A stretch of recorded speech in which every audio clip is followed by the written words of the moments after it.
Hello, friends. Welcome back to another episode of Stars Like Us. I am so excited to welcome our guest today. It is Michele Knight. I have been a huge fan of Michele's work for so long. Michele is an astrologer, a psychic, a tarot queen, a warrior of love, lesbian, queer, Sunday Times bestselling author, Aries Sun, Pisces Moon, Leo Rising. I'm going to read your bio just so that the world can understand how fabulous you are. Astrologer, psychic, warrior of love, Sunday Times bestselling author. For her autobiography, she was sexually abused from a baby by many men, but she was supported by the spirit of her dead twin sister. Her mother was a psychic, so she has been doing tarot more or less since birth. She often says she was born with a pack of tarot cards in her hands as they were her childhood playthings. Professional psychic since her teens, self-taught intuitive astrologer, voted Britain's favorite psychic and astrologer by the readers of the Soul and Spirit magazine this year, and over 7 times. Her passion is sharing the things she has learned and she is learning, which took her from poverty. She was homeless when she was 9 months pregnant, breaking into squares, and a host of dysfunctional relationships, to living in a castle overlooking the sea with her Gemini love. What a story. What a story. Yeah, it was definitely a quest. I needed to have my Aries with Leo rising, and my actually got Mars in Aries as well, which I think was helpful. You know, I was just listening to the astrology podcast, their episode, Chris's episode with Richard Tarnas, 4 hours long. Definitely listened in segments, but they were talking about, you know, various Plutonian themes. And one of them, of course, was sort of like discovering astrology and how it, or discovering really, and this could be applied to like any sort of mystical tradition, how it does take some sort of a existential paradigm shift to open and to start to be receptive to these really powerful systems of truth telling, of astral exploration, of soul questing. And when you experience them from childhood, you know, it seems like that becomes sort of more, at least in my case, it's like more ingrained, baked into my DNA, where for me, you know, adopting astrology as sort of like my second language, my second fluency, was not that far of a stretch, because I had already been so my infrastructure was already so challenged, my status quo was already so inconsistent and unstable, that then propping myself up through the powers of astrology and tarot and spell work and magic was like, oh, of course, these are actual systems that can support me, whereas the regular world around me is not actually doing very much at all. So I'm kind of curious as to, I mean, especially considering some of those really intense things that you experienced so young and throughout your life, how does that resonate for you as well? Yeah, 100%. I mean, I've got so much Pisces in my chart in the 7th and 8th house that I think, I mean, I couldn't get away from it, you know. And you know what, it's interesting because in the language of astrology, a lot of astrologers relate to Pisces and the 12th house, for instance, as something being not truthful, or that people who have a lot of that are not honest with themselves or with other people. And I really dislike that, because I believe in the higher energy of the 12th house and Pisces, and how it is actually a gateway to truth, because you're seeing the world in a much more holistic way. You're sensing things, you have empathy. Okay, the shadow side of that is, you know, you can drink too much, you know, lose yourself in drugs, which I did a lot of in my childhood. But when you've got that depth, and that's the depth of Pisces, if you swim deep into those waters, you have to align with your spirituality. It's impossible not to. I've also got Chiron in Pisces, so, you know, the wound in me and the gift in me is relating with a great deal of empathy and fearlessly going into my own pain to heal it through astrology and my psychic ability. Yeah, let's speak to your psychic ability a little bit, because we don't, I've been hosting this podcast for 3 years, and believe it or not, we don't often have a lot of, we have a lot of very intuitive people who I would probably argue have psychic abilities, but not a lot of people who have that baked into their title and into their sort of like, into their practice. So what does your psychic ability look like and feel like and mean to you? And how do you incorporate it, if you do, into your work with tarot and with astrology? Well, I would say it's the most, in fact, I think I've listened to some of the conversations you've had around those areas. But for me, it's the most important thing, because that's what I was born with. I grew up in a magical household. You know, my mother was a psychic and a medium, and there would be seances. It was an open language. Okay. So I was the school weirdo, because I'd be talking about past life regression and, you know, intuitive things, and people, you know, and I've obviously got a very strong personality as well. I was a bit, you know, people couldn't cope, but for me, it was normal. So I was very lucky, because how that showed up for me, it meant I believed in magic. You know, I believed in the ability to manifest, for instance, hence I live in this castle. You know, all of that stuff I knew even when I was a kid. So I can't separate it from real life. You know, like people can talk about it as if it's something separate. I can't really do that. It's like speaking Italian or something. If your parent was Italian, you know, I speak psychic. But I'm very grounded with it, because my mother was called Madame Bruna, and she was an Italian psychic, and it was all, you know, anyway, I don't even want to go there. It's all very different to me. It made me a 21st century psychic. So you provide someone, you know, with details of their life you couldn't possibly know, but when you conduct the reading, or when you're doing the reading, you don't do it in a fatalistic way. You empower the other person to find their own intuition. You know, it's different. I've taken it in a whole different direction to my mother. But in terms of, I would say I'm an intuitive astrologer. So I combine both of them now in everything that I do. So I will look at the chart, and then some of it, you know, I'm talking astrology, but then things will jump out. Like if you're an intuitive tarot card reader, it's the same thing. You know, you're reading the tarot, but you're getting these psychic messages, and a card can mean one thing one day, another thing another day. So, but you know, we live in a time where it's very important that we change the attitude to it, because I believe we are all psychic. Maybe we can use another term, or intuitive, whatever you want to say.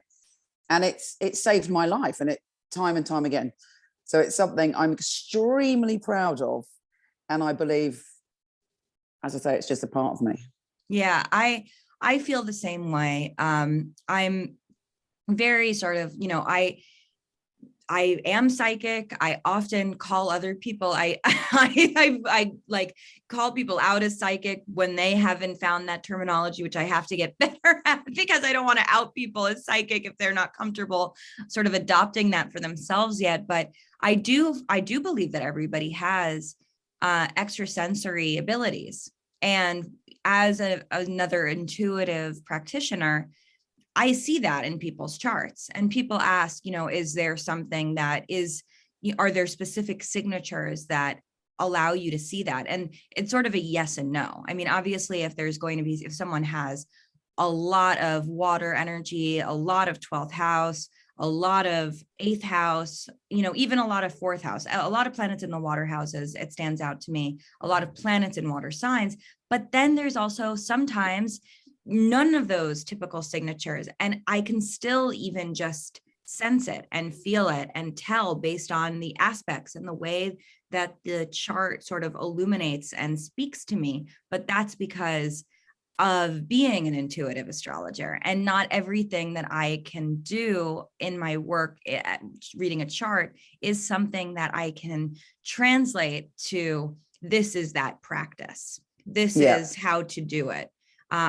Which makes it a little difficult. I haven't found a consistent and stable way of being able, for instance, to teach my methodology, because my methodology it's a lot of the technical training, but then how it has sort of like, you know, neuroned itself in my mind is very, very linked to my intuitive expression as well.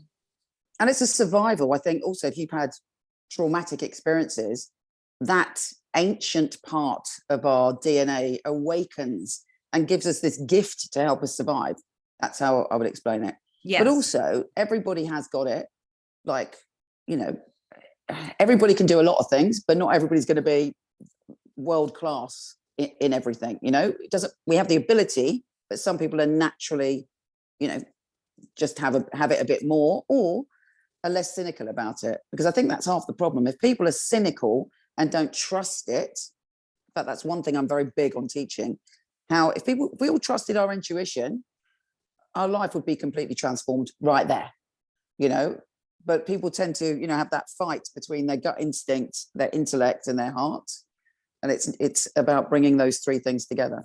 And how would you define those different expressions? You know, what does, you know, thinking from the head versus thinking from the heart versus maybe there's a third, maybe there's a soul thinking and intuitive thinking, or how would you sort of isolate those so that our listeners can try to find that connection within themselves? I'd probably approach it from a different way. So I would say, like, if you're in a situation where you're trying to make a decision or there's something going on, you've got to pay attention to your body, because your body has the answers just as much as your mind. You know, you can have a physical sensation. You know, if you meet someone, you can have a complete aversion to somebody where everybody else likes, you know, and often we ignore that. I, to this day, ignore a lot of my intuition. It's very difficult to trust, you know, and it is based on a different language to the patriarchy.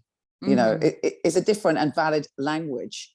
So it's about, well, I don't know. I mean, it's difficult for me, isn't it? Because I've always been able to, it's difficult for me because for me, it's easy. You know, you've just got to trust what you know.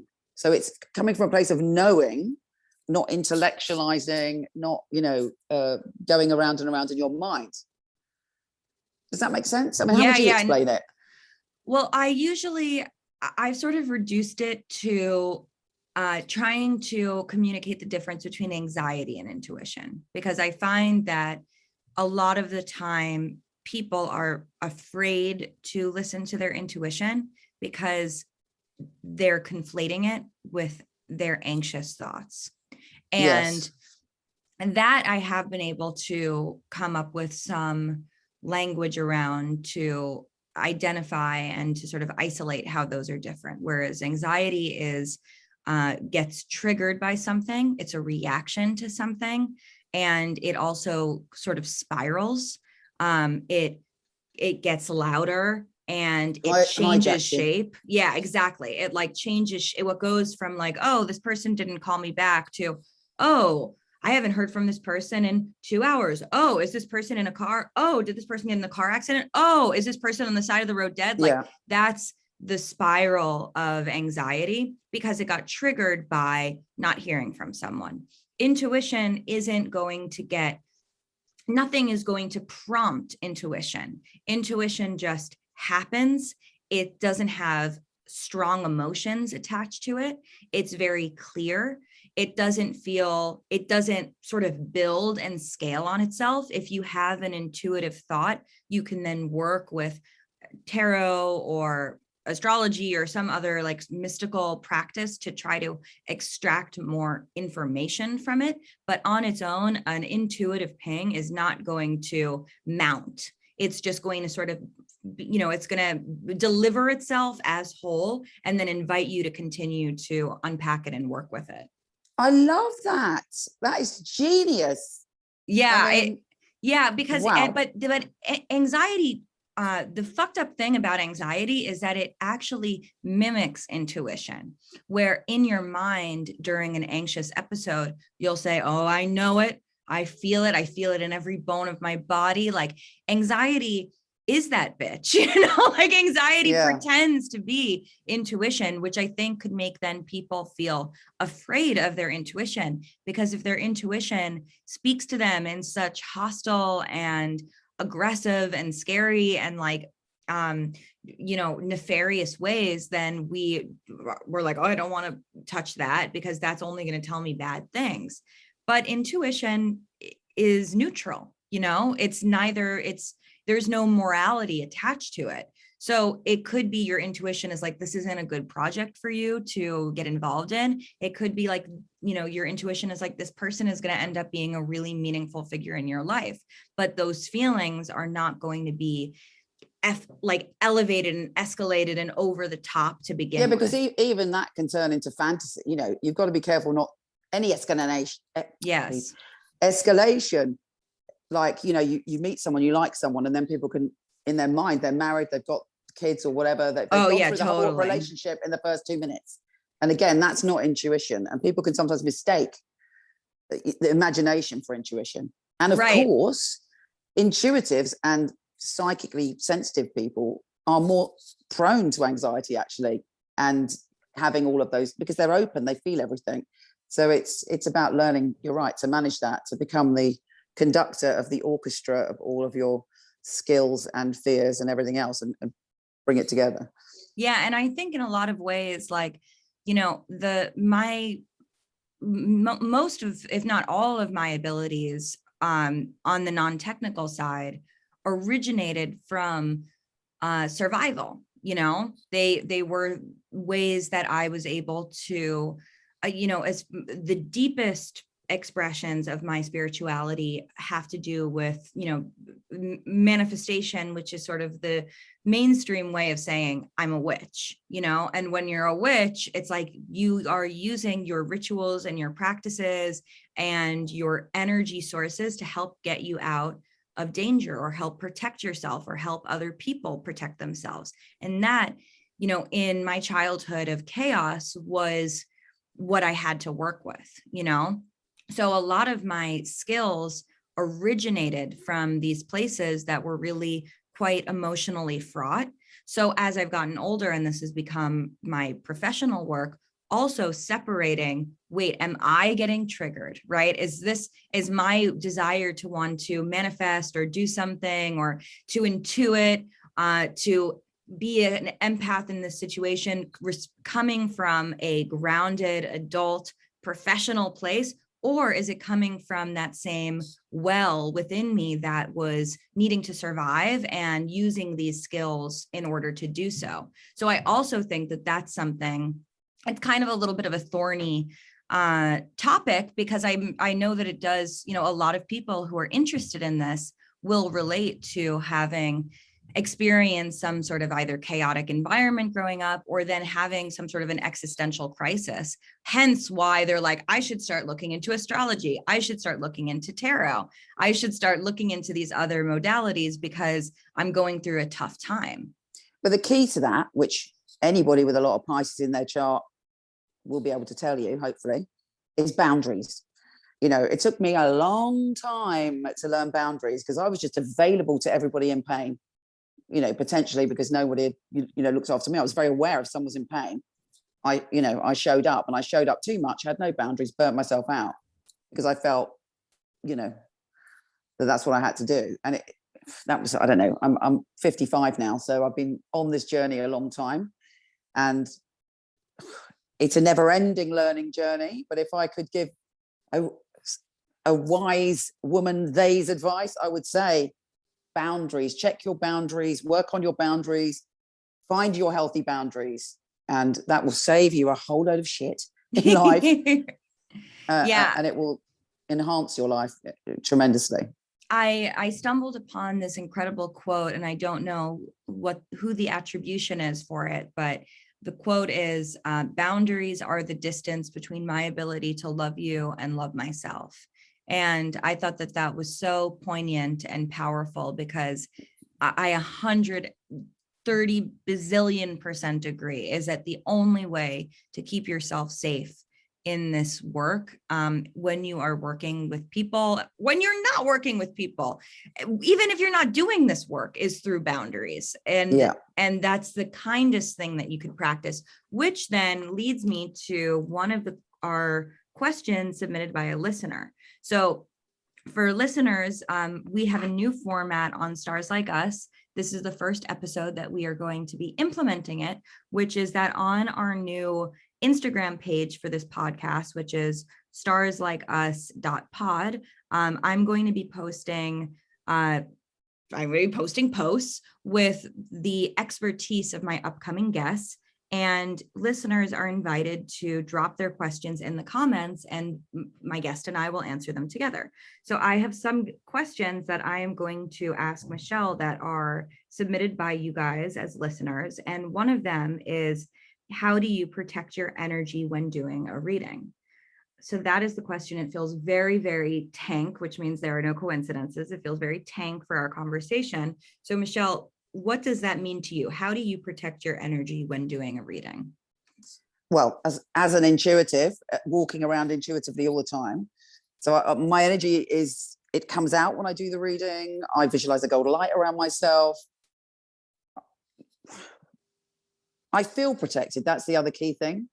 So I wouldn't necessarily need to over focus on that now, because I can automatically do it. But if you're starting, you've got to find a trick in your head to give you that protection. So like a gold light around you. I would say this, for me, it's also after the reading is just as important as during the reading.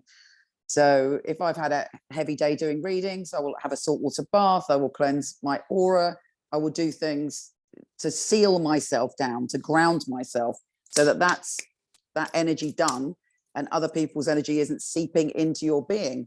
Because as we know, science tells us that we are all contagious. You know, whether you believe in psychic stuff or not, we catch moods, we catch things from other people. So that's a skill to learn in everyday life, not even just when you're doing readings. Do you have something specifically you do? I'm still working on it. I would say that a lot of it has to do with, I'm a Capricorn rising. So a big battle in my chart, in my life, is the implementation of is knowing my limits. Because as a Capricorn rising with a Pisces moon and a Leo sun connected to my South node, but that might be a whole different story, in the 8th, of course. But as a Capricorn rising, I want to maximize, every minute that I am alive. I think that this is beautiful. I think that this sort of like will to live, this vitality is really meaningful, but it also means that I could look at at my calendar and be like, I have enough time for 9 people today, technically. And then I step into the day, and 9 sessions later, my Pisces moon feels like it has been wrung out so much that I'm totally like depleted. I have nothing left I can't feed myself. I can barely like get into bed because I have so much anxiety and sort of like energetic exhaustion that I am just sort of like vibrating like in a negative way, a bad vibe. And my lesson has been to tell my Capricorn rising, you don't need to book. You don't, just because you have time in your calendar doesn't mean that you need to fill it with something, because the recovery time is, you may not know how much recovery time you're going to need for every session. So better to back off, do less, and see how you can sort of soothe and take care of yourself on the other side of it, than to try to overextend yourself and end up as this sort of like, worm that just got split in two, which is very much sort of like the energy after doing all of these readings. But I had to learn, I've learned that, and I'm still practicing it because it's still a temptation. My vice is work, and I love my work, but it also, but there are ways around that. Yeah, but totally. I learned, for instance, well, luckily I don't do those kind of days anymore. Yeah, I don't either. Yeah. But if you do, you've got to find your limit. So I would never, even in the past, I learned, 5 is enough. 5 is enough for me, because anything over that, you do lose a piece of yourself in the moment. You can't merge with those that many energy and go right into someone's life 9 times, it's like being in a spin dryer, a spiritual spin dryer. And so limiting it. And also what I do now, which is why I hardly do any readings, is I say to people, I'm spontaneous. So, I've got a list, I've got a 300 on the waiting list or something, and the waiting list is closed. But if one day I feel like doing it, I'll ring the list and see who's free. I'm the opposite to you. I love not planning. I have a complete fear of really nailing things down. I just like to be spontaneous, and that's freed me to really, have a very different life, because I started doing readings professionally in my teens, and I did it every day up until my 40, maybe 40, and lots of people every day. That's a lot of years of doing that. So now I'm like, well, free. Yeah, absolutely. I mean, I don't do, my books have not been open for over a year now. I have, continued to work with the clients that I have on a rotation that I've worked with for many years now, who have become sort of like, they're like client friends, muses, they're people who are so important I'm so invested in their stories. It's sort of transcended. You're seeing the chart in action over those years. That's the exciting thing. And I'm seeing their growth with the chart, so, it's the joy of having those consistent clients is that they're also doing the work, and it's not something which I'm sure you can, every practitioner can experience is, there's a very clear, someone comes to you stuck, unsure what to do. We give them options, like we try to give them lots of different tools. Yeah. The suggestions, and then sometimes depending on, and you're a fire sign as well. So sometimes we could be very sort of like, no, you have to do this. Like, this is very essential, like stop this, start this, shift this. And then you talk to that person sometime later and they haven't implemented any of it. And they're in the same situation. You're like, well, what? Like, we're going to get the same cards, or we're going to tell the same story, or like, it doesn't matter where the transits are. If these things are still happening, you're missing these opportunities, you're missing these auspicious gifts. If you are still talking to this toxic ex that that you're not, that isn't filling your cup, that that the story has expired, but yet it's 8 months later and this narrative is still continuing. Action is needed on the client's end as well as on the practitioner's end. And to me, that was very annoying. Yeah. Or at least them getting an understanding of what the payoff is. Yeah. Just say, well, you are getting something out of this, or you would not. So what is the payoff? What is it giving you? Sometimes people in situations like that have a fear of intimacy. So it's much easier. I mean, we've all been there at certain points in our life. So sometimes much easier to be in something like that, because you're not really being exposed, are you? Because that person is not going to ever get that close to you. So you can play out all the feelings that you want, but you're not really being seen. Right. So it's interesting. Yeah. So let's take another question from our listener. I really like this one. Comforting your child based on their moon sign, or is there another way to comfort your child? What are your thoughts on that? I first thought you meant comforting your own inner child. Yes, but we could probably expand it. Yeah, it's both. Like moon in Pisces, for instance, they need to be given the magic. So any kind of magical things, I mean, it depends on the age of the child, but you can always bring magic into a situation with a child. And equally for your own child within, I think being around water, creating little magical things for that child to be able to express and release into the water their emotions, and to understand the flow of their emotions through that Pisces. But anything magical will soothe and take away the worries of a child with moon in Pisces, for instance.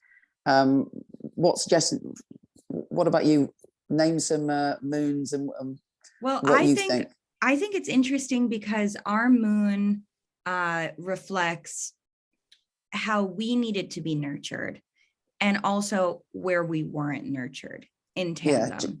It shows it's the duality of like how we were satiated, and then the ways that that satiation was not able to be received, you know? And it can also be the mother. So we have to look to ourselves with our child's moon. Exactly. Yeah. So your child's moon is going to show you how your child needs to be nurtured, and then also potentially where your pitfalls are, right? Where you need to make sure that you are not, where you have to be gentle and careful to not over expose in those certain ways. I'm thinking a lot about our Virgo moon friends, you know, who often have, who need to be nurtured through systems and through structure, but could also reflect a very anxious mother. It could also reflect a mother who is a perfectionist. It could also reflect projecting their desire for that child to be perfect. Exactly. Or actually, when I see moon in Virgo, I often feel that there is this, the adult can end up feeling that they have to be perfect to be loved, that they're not enough because of that. So yeah, right. So like my mother, for instance, had no boundaries. She definitely, and she was a psychic, so she definitely represented moon in Pisces for me. So I think that's actually one of the clearer ways. You know, if you're the nurturer, or I mean the term mother, whatever you relate to when it comes to your child, whatever your label is, it's the nurturer, you being nurturing to that child. And once you're aware that that might be a reflection of your mothering style, or nurturing style, it helps you, because you can, if you're going down the shadowy route of that, you can pull it back, and you can also bring out the magic of wherever that, you know, as you say, you can bring structure if it's Virgo, you can bring magic if it's Pisces, but you watch your boundaries, don't put your emotional shit on your child, you know, et cetera, et cetera. Yeah.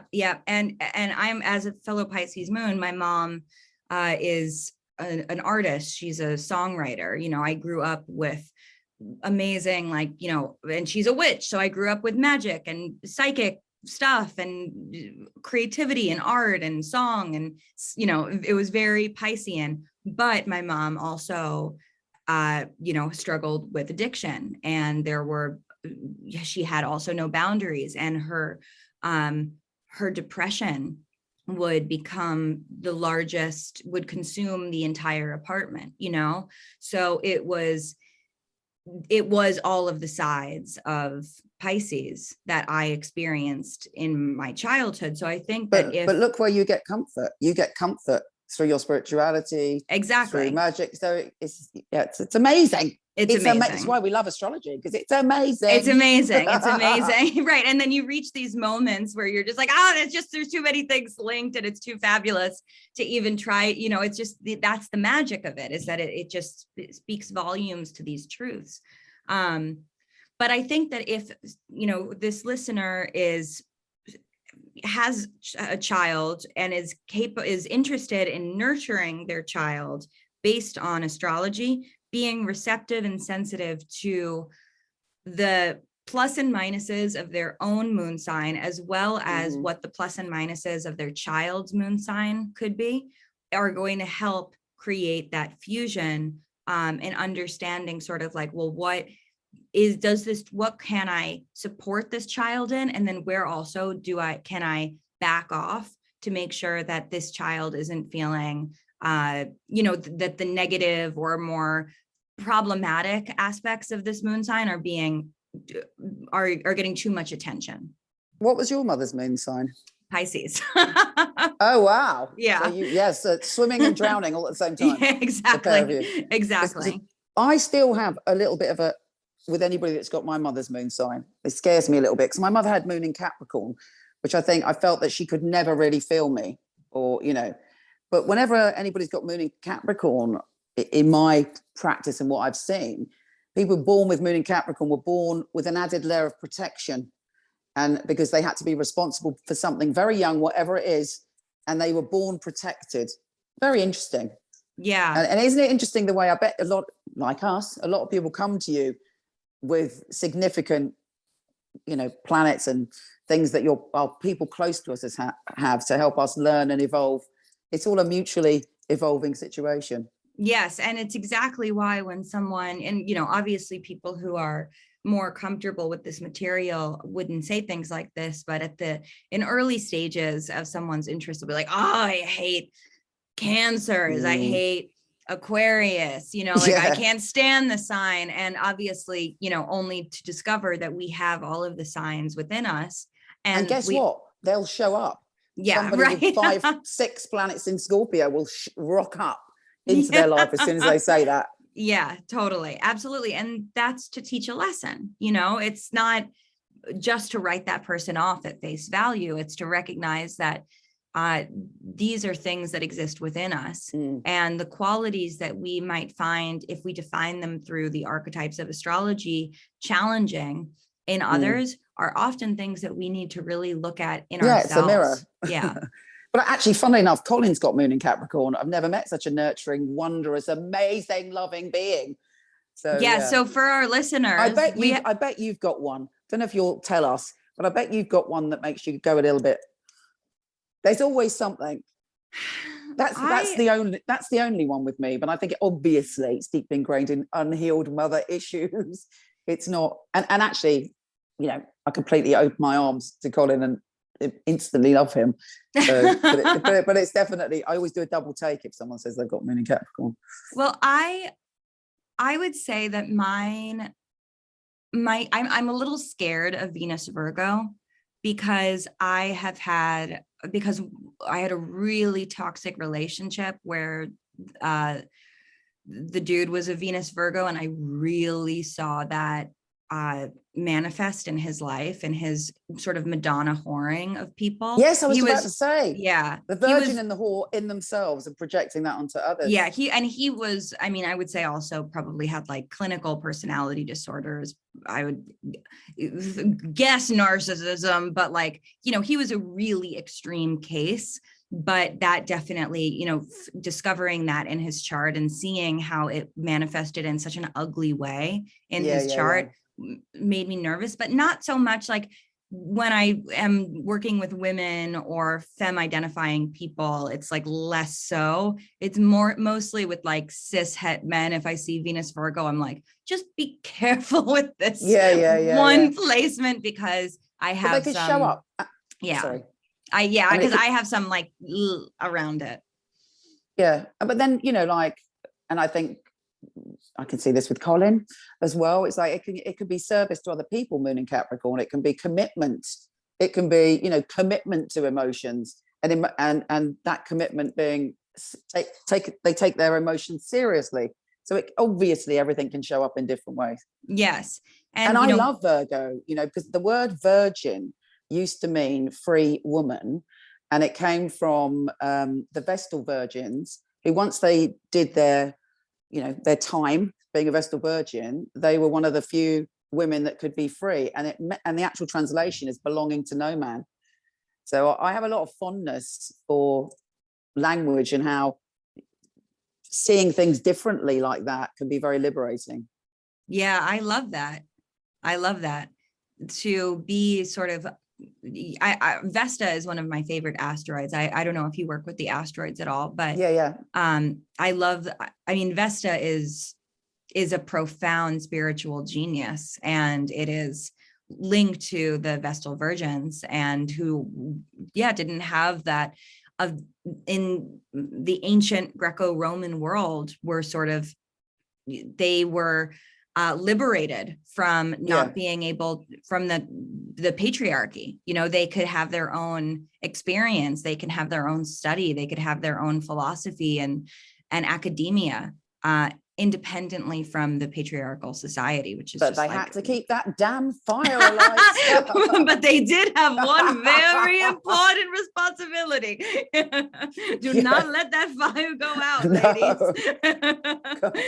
So that actually is an interesting segue into another listener question, which is, as an astrologer, do you believe it's important to have certifications to validate that you're really an astrologer? No. I'm an intuitive astrologer. I have 0 qualifications. In fact, but I think that, I don't know. You can answer this in many ways. In a way, yes. In a way, no. But I believe we're all unique souls, okay? And that we are works of art in our own way. Yes, somebody could say, someone could have a certificate and be a crap astrologer. Someone can have no certificate and be an amazing astrologer. I think a deeper question is that you have to be committed to your journey with astrology. And I don't believe it's about having a certificate. If you're committed and you feel it and you do the work, I don't know. What do you think?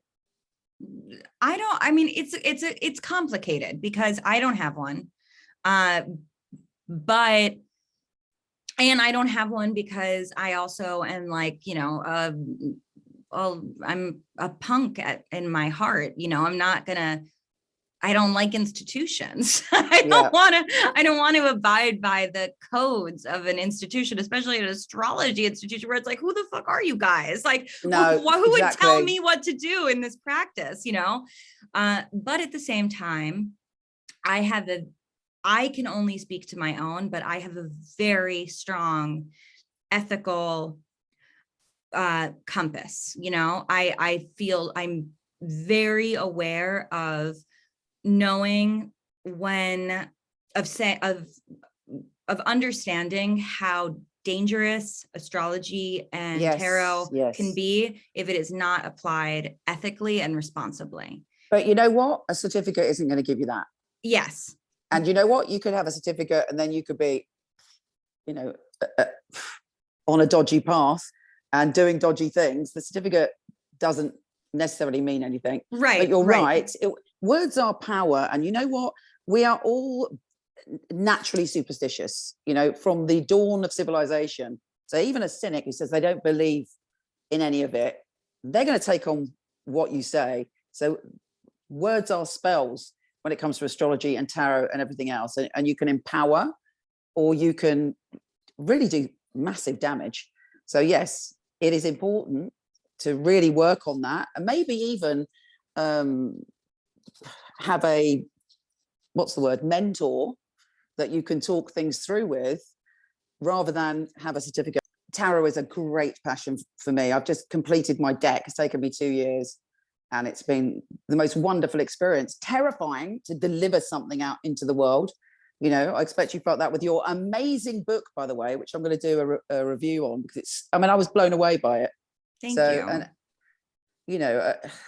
there's a lot of books being written and some of them I'm like, that same old. But what I felt with your book is you really wove the magic into those words. And I bet, you were very careful about the way you put it, but there is magic woven in and it's there plain to see. If people read that book, exactly, they can transform their life. It's an amazing book. Oh my goodness. Thank you so much. That really means a lot to me. Okay, Michele, I have 2 questions for you that I ask all of our guests before we leave. And then if you are receptive to it, I would love to pull a single tarot card for you. Fabulous. Okay. So question number 1 is, how does magic show up in your life? I have had an extraordinary, unbelievable life with magic left, right, and center. I mean, I am sitting in the castle that when I was a kid, I used to say, and I was homeless, in a kid's home, left home at 13, I say, I'm going to live in a castle. And this castle came to me, okay, obviously you had to do a lot of work to get in this position, but I think if you believe in magic, it will show up for you. Trust me, just try it. I promise you, you believe in magic and open your arms, not to control the magic. Let the cosmos deliver. Wonderful. Trust me on that and let me know what happens. I love it. Talking to your viewers, not you, because of course I'm sure your life is filled with magic. Yeah, because I believe in it. Yes, that's the key. And the other thing is knowing you deserve it is the other key to that.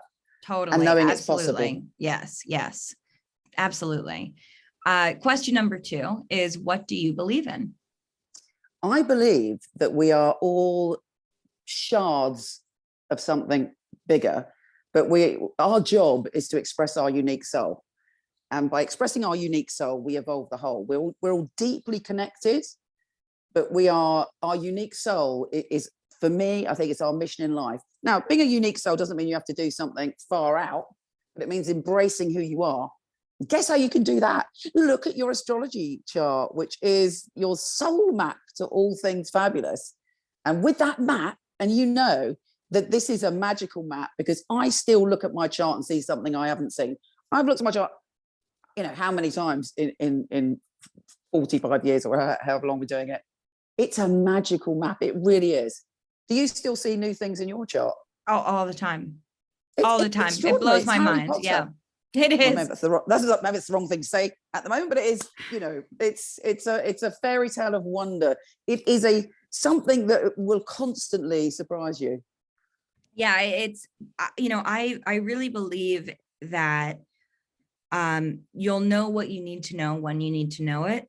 And the natal chart, the birth chart is such strong proof of that, because it unfolds in such unique ways based on what you need to see. You know, I needed to first know that I was a Pisces moon for me to take the plunge into understanding the rest. You know, I knew I was a Leo sun. You know, when you're a fire sign, especially, you know that from an early age. But then when you have other stuff going on, you're like, that's not covering it. You know, that's not all of it. So for me, the first thing I needed to know was about my moon. And from there, it was like everything that you know, as I needed more information, it would reveal itself. And that continues to prove itself to be true. And whether that is through the planets, whether that's through transits, whether that's through compatibility, people coming into my life at different times, illuminating different things. It's like the chart is going to show you exactly what you need to see in that moment, in that opportune moment, which is why when people are first starting to understand the language, it could be like, oh, it's so overwhelming. And that's why I encourage people, don't worry about trying to understand all of it, because you don't need to know it right now.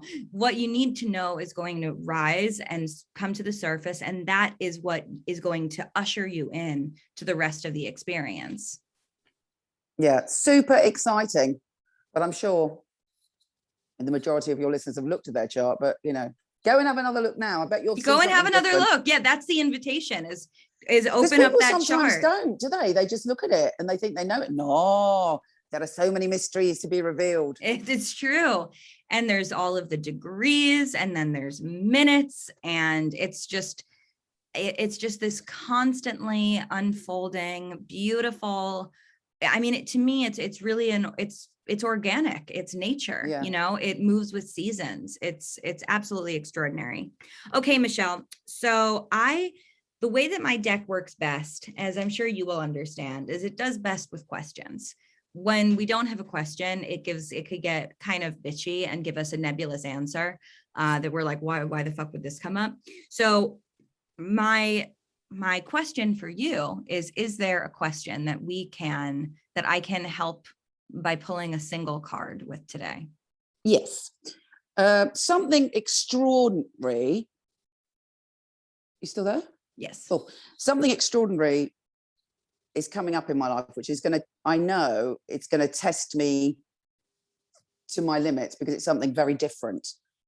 What's the best way that I can handle that experience to make it magical for me?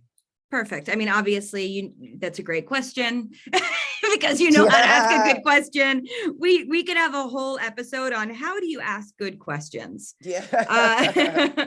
Okay. Would you like me to work with pile 1, 2, or 3? 1, said the Aries. Yeah, first is the best. Number 1, want to win. First one, please. Okay, so how can you work with this experience to make it the most magical? What energy do I need to bring to it? Okay, so this is more of what do you need to be stepping into?